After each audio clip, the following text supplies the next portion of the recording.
Comrades, 9వ వర్ధంతి ఆయన వర్ధంతి అంటే ఆయన చెప్పిన విషయాన్ని మనం నేర్చుకోవడం దాన్ని ఆచరించడం, దానికోసమే ఈ వర్ధంతి.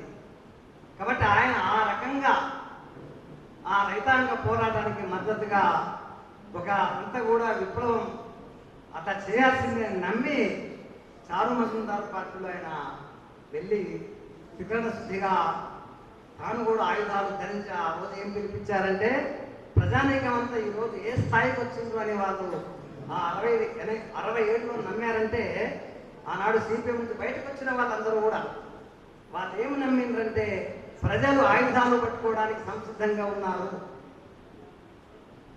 ఆయుధాలు పట్టుకొని యుద్ధం చేస్తారని వాళ్ళు అనుకున్నారు. కానీ ఆ రోజు ప్రజలు అక్కడ పంట కోసం ఉద్యమం చేసింది.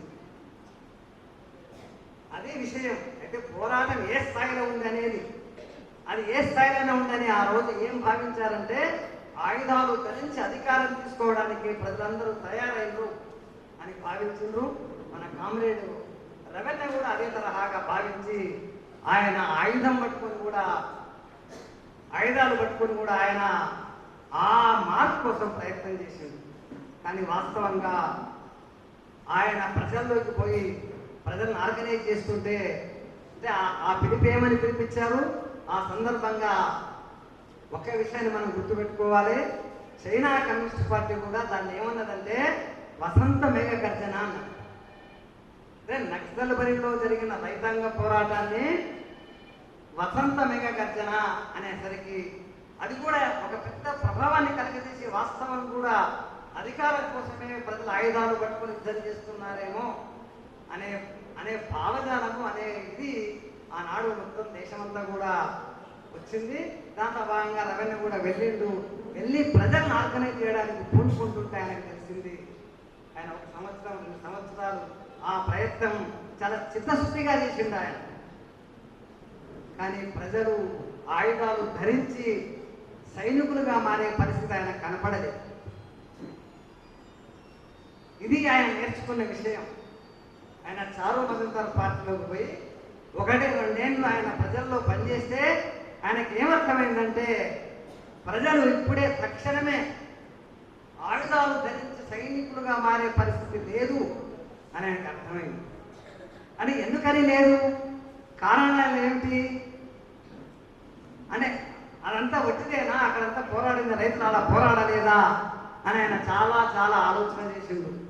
ఆ సందర్భంగానే సిపిఎంఎల్ పార్టీ చంద్రపునాయుడు నాయకత్వంలో కూడా అడవిలో పనిచేస్తుంది. వాళ్ళు కలిశారు. ఆయన కలిసి వాళ్ళేం మాట్లాడిందంటే, మనం ఇది అర్థం చేసుకోవాలి. అంటే రవెన్న యొక్క ఆలోచన ధోరణిలో ఎలాంటి మార్పులు వచ్చినాయి, ఆయన మొదట ఏం చేసింది, దాన్ని ఎట్లా అర్థం చేసుకున్నాడు. ఆయన పుల్లారెడ్డి పార్టీ వాళ్ళు కూడా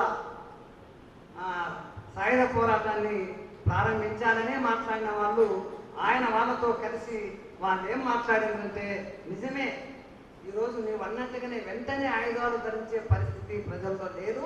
అయితే ఒక సన్నాహం అనేది చేయాలి, అంటే ప్రజలను చైతన్యం కలిగించాలా. అంటే ఆ సాయుధ సన్నాహాల కాలం ఒకటి ఉంది.